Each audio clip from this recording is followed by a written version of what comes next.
Hi, everyone. I wanted to do a quick video to introduce you to your case studies and the specific Nutrition Calc Plus software you'll be using that is included in your online textbook. As you see, it is from McGraw-Hill. We have several case studies, I think 8 specifically, that we will be completing throughout the semester, and your first one is coming up. So your first case study is on dietary guidelines. Your second is going to be on the keto diet. Your third one on Mediterranean diet. Fourth one on diabetes. Fifth one on a high protein diet. The sixth one, whole versus refined grains. The seventh one on a specific pediatric or school age diet. And then the last one, your case study number 8, which is at the end of the semester, will be specifically looking at weight management. So when we look at where they are located here in the Blackboard platform, it is right here under the specific week that it falls under. Okay, it may be a different week depending on the semester. In other words, sometimes it falls in week 2, sometimes it falls in week 3. So just know that for yours, it's coming up. So the first thing you want to do is to launch that. You want to launch the assignment. So let's go here. Case study number 1, dietary guidelines. And it'll bring you into the Connect software. So you want to launch the assignment. And so same place that you would see with your textbook. It'll pop up and let me find. It'll give you the instructions. So the first thing you want to do is to read the profile here of the patient. This particular one, we will be looking at the dietary analysis of your patient, Jenna, who is a nursing mom wanting to lose a little bit of weight, new mom wanting to lose the baby weight. And we're going to be looking specifically here about reviewing her specific nutritional adequacy. So first thing you want to do is read through the case study, read the profile. Okay. When you get to the point here of step 1, it says to click here to access the NutritionCal Plus software. There's nothing really to download. It's already in your course textbook, and it'll bring you here to this particular platform. Okay.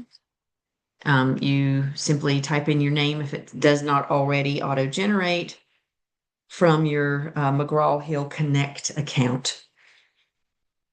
Then we're going to scroll down and you see these different options here. Option 1, create a profile. Option 2, put in intakes. Option 3, activities. Option 4, reports. So we're going to begin. First of all, as you read here in the instructions, step 1, log in to NutritionCal using the Choose Profile drop-down menu, select a new profile, and create Jenna's profile. So we are going to do that. And I have already calculated that, or already, created Jenna's profile here in my account. So you see Jenna, you see her birthday. She's a 34-year-old male, 34-year-old female. You'll put in her height, her weight, her activity level, okay? And then make sure you save that profile. Okay, make sure you save that profile. So you've created that profile. Then step 2, we're going to now go to the intakes tab, and on today's date or whatever date you're doing the assignment, you're going to now type in her nutrition information. You're going to type in each one of the items that she ate over a 2-day period, because that's what we're analyzing. So for breakfast, she had a bagel and cream cheese. Notice how the case study gives you exactly what you can type in. Okay, bagel, comma, egg, comma, 4-inch. Okay, bagel, cream cheese. hot dog, comma, chili, comma, with bun. If you type it in exactly as it's written here, let's do an example here.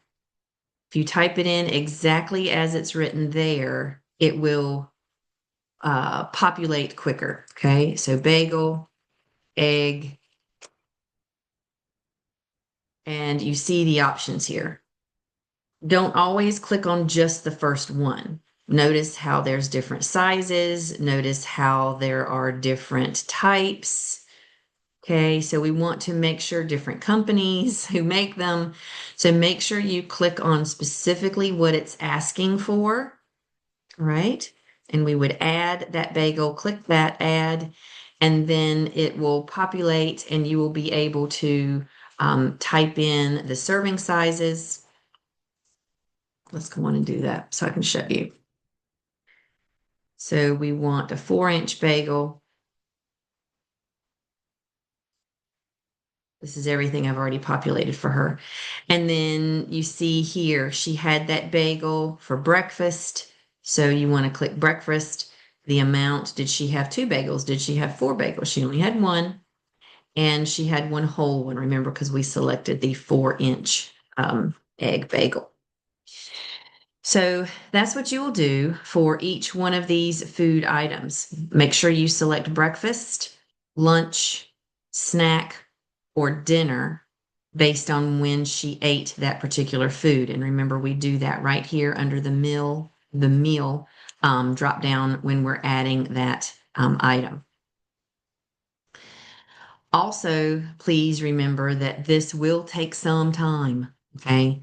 We're doing 2 days worth. Not every case study will be so food intake specific, okay?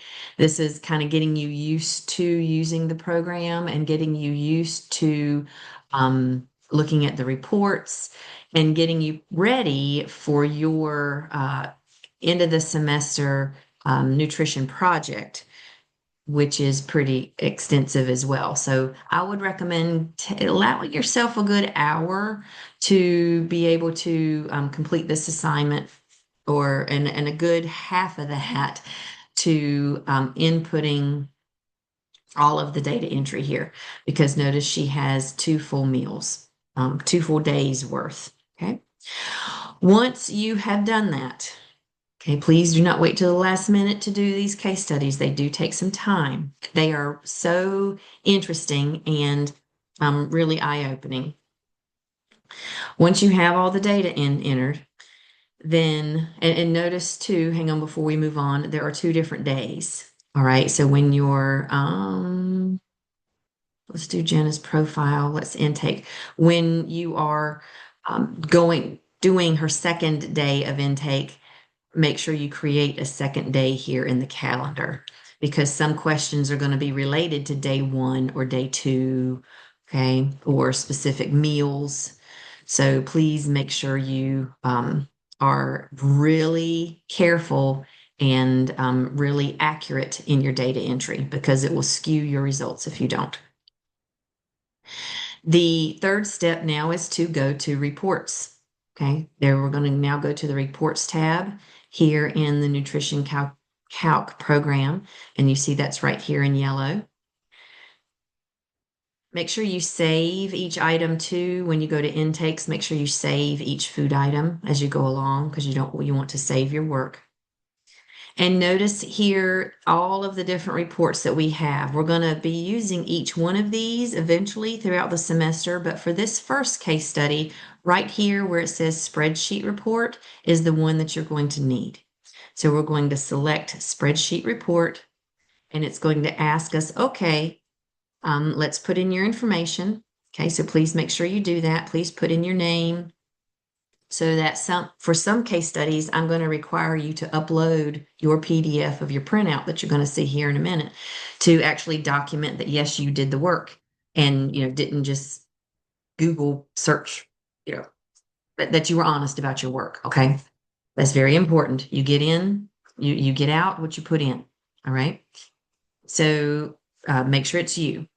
Also, select the dates. You can select the dates under Jenna's profile. Okay, she's the patient we're dealing with. So you would, your profile will eventually be up here, and all of the different case studies that we're going to do over the semester will eventually be here. So make sure you select the right one and then select the right dates. And also, we're looking at all of her daily meal intake. Okay.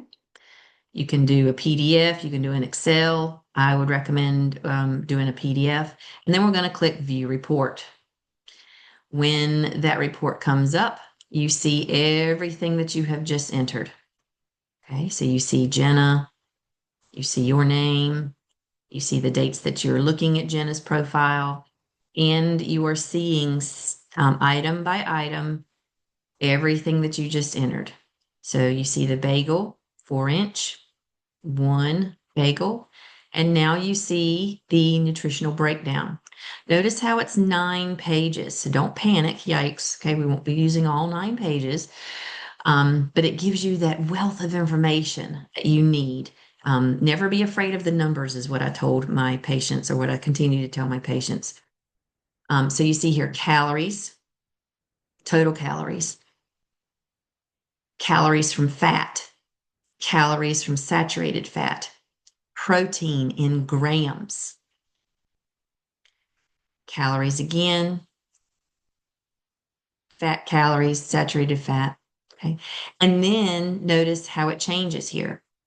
Okay. Now we're looking at other macronutrients and vitamins and minerals. So now we have carbs.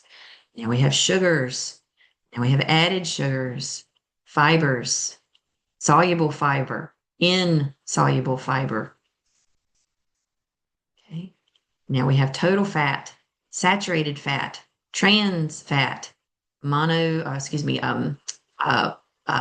poly, unsaturated fat, monounsaturated fat, cholesterol, mm, water. And then you get down into the micrograms of specific vitamins, specific minerals. Okay. We're going to be looking at all of that over the semester. Iron, magnesium, phosphorus, potassium, sodium. You will be looking at sodium in this particular case study, so I wanted to make sure you saw it. Okay.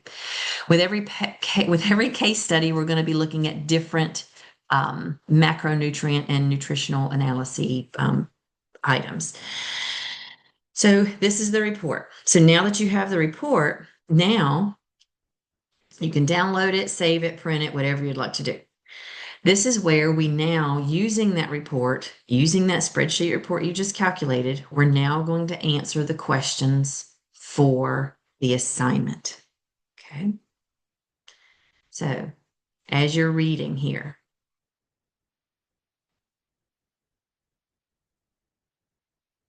okay, let's do the first one here. First question. The dietary guidelines for Americans recommend limiting saturated fat intake to less than 10% of total calories.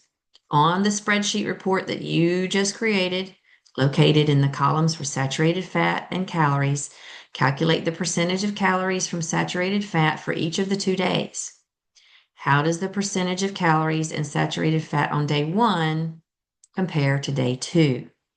All right, so where are we going to find this information? Here's our spreadsheet. See where we have total calories, saturated fat calories. Notice also how you have your day totals. This is where your date, when you go to put in the date of food items, this is where it's important. This is also, notice how it's broken down by meals. Okay, so that's also important. Make sure your data entry is correct. Okay, scroll down. Here is our total intake for day 2. Okay, and it gives you an average, right? So the question is asking, let's go back. It's that now that you know where the saturated fat and the total calorie columns are, it's now asking, how does the percentage of calories from saturated fat on day 1 compare to day 2? Okay, so you need to determine the percent of saturated fat for each day. And if you are unfamiliar with how to do percents, the software gives you this hint here, or gives you this slide that will help you remember, kind of trigger your memory on how to do percentages. So when you see that, you'll do your math and from the data you got here on the spreadsheet, okay, and realize that day one contains 13% saturated fat, excuse me, calories from saturated fat, and day two contains 8. Okay. So, and so that's the answer. So for the remainder 9 questions, you will be using your spreadsheet, and it gives you specific help if you need it, as far as doing a specific calculation. Okay. So you see here, the next one looks at sodium. It's comparing which food item had a high sodium intake on her first day, which item had a high sodium content on her second day. And so remember, where would we find sodium? If we go back to our spreadsheet and you're scrolling down, I showed it to you a little bit before. Let's go back and find it one more time. So on this particular spreadsheet, it starts on page 5, and it's right here, sodium in milligrams. Okay, so you see that her bagel had 530 milligrams of sodium, cream cheese had 91, hot dog with chili, 479, and so forth. So this question is asking which food item had the highest amount of sodium for day 2. Here's the beginning of her day 2. Okay, so day 2 starts right here with cottage cheese.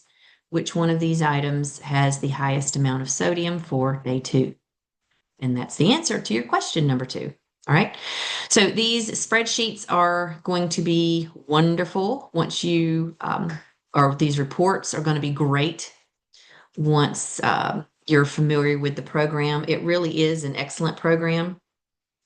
It can be time consuming. So like I said, please do not wait until the last minute to begin working on your case studies. So when you have finished answering all of the questions, you simply submit, and it submits like your SmartBook activities, and it submits like your Connect quizzes. So we're going to have a lot of fun with these case studies over the semester. Please let me know if you have any questions or concerns. Okay. And I look forward to working with you guys. Email me if you have any questions. Thank you.